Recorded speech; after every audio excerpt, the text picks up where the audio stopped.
Welcome to big TV. నేను అఖిల. ఇక details చూస్తే విజయవాడలోని కండ్రిగ ఏరియాలో నిలిచిన వరద నీటిని పెద్ద పెద్ద ఇంజన్ల సాయంతో తొలగిస్తుంది ప్రభుత్వం.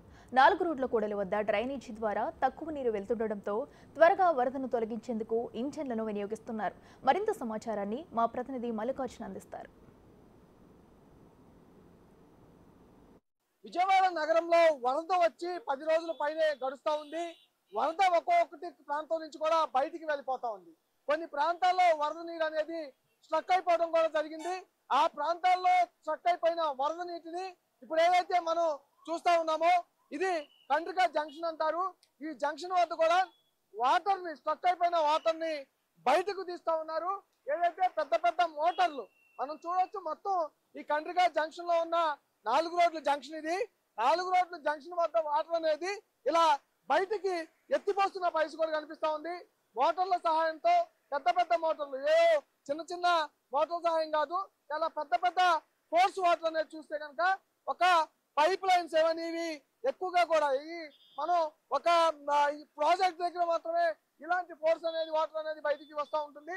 అలాంటి పెద్ద పెద్ద పైపులతో ఈ వాటర్ అనేది ఈ లోపలికి మనం చూసుకుంటే కండ్రిక పైన ఏదైతే ఉందో పాతపాడు, అలాగే అంబాపురం అటు సైడ్ వాటర్ మొత్తాన్ని, అలాగే పైపుల రోడ్డు ఉందో పైపుల రోడ్డు మొత్తాన్ని కూడా సంబంధించి ఆ వాటర్ మొత్తం కూడా స్ట్రక్ అయిపోయిన వాటర్ మొత్తాన్ని కూడా బయటకు తీస్తూ కూడా ప్రభుత్వం ఇలా వాటర్ ని ముందు అసలు నగరంలో ఏ విధమైన వాటర్ అనేది ఉండకుండా ఉద్దేశంతో వీటన్నిటిని పెద్ద పెద్ద ఇంజన్ల సహాయంతో కూడా ఈ వాటర్ ని ఎత్తిపోస్తున్న పరిస్థితి కనిపిస్తా ఉంది. ఇక్కడి నుంచి బయటకి దీన్ని ఎత్తివేయాలని కూడా ప్రభుత్వం చర్యలు చేపట్టింది. ఇప్పటికే వరద అనేది 10 రోజులకు పైగా కూడా నగరంలో ఉండిపోయిన పరిస్థితి కనిపిస్తా ఉంది. ఇలా ఎందుకంటే స్ట్రక్ అయిపోయిన వాటర్ బయటికి పంపించాలంటే డ్రైనేజీ వ్యవస్థ ద్వారానే బయటికి పంపించాల్సి ఉంటుంది. డ్రైనేజీ వ్యవస్థ కూడా బయటికి పంపించలేని పరిస్థితిలో ఉన్న వాటర్ మొత్తాన్ని కూడా ఇలా ఎత్తివేస్తూ కూడా, ఎందుకంటే ఇటు సింగనగర్ ప్రాంతం మొత్తం కూడా అటు పైపుల రోడ్డు ప్రాంతం కానీ చాలా వరకు కూడా వాటర్ అనేది ఎక్కువగా ఉంటా ఉంది. ఆ వాటర్ అనేది సాధ్యమైనంత వరకు బయటికి పోయే విధంగా కూడా డ్రైనేజీ క్లీన్ చేయడం కానీ, లేకపోతే విధానాల్లో కూడా బయటికి పంపించాలని ప్రభుత్వం చర్యలు చేపడతానే ఉంది. అందులో భాగంగా ఇది ఒక విధానం. పైపులు మోటార్స్ అనేవి ఏర్పాటు చేయడం, పెద్ద పెద్ద ఇంజన్లతో మోటార్స్ అనేవి ఏర్పాటు చేసి వాటర్ ని బయటికి పంపించేందుకు ప్రభుత్వం అయితే చర్యలు చేపడుతున్న పరిస్థితి కనిపిస్తా ఉంది.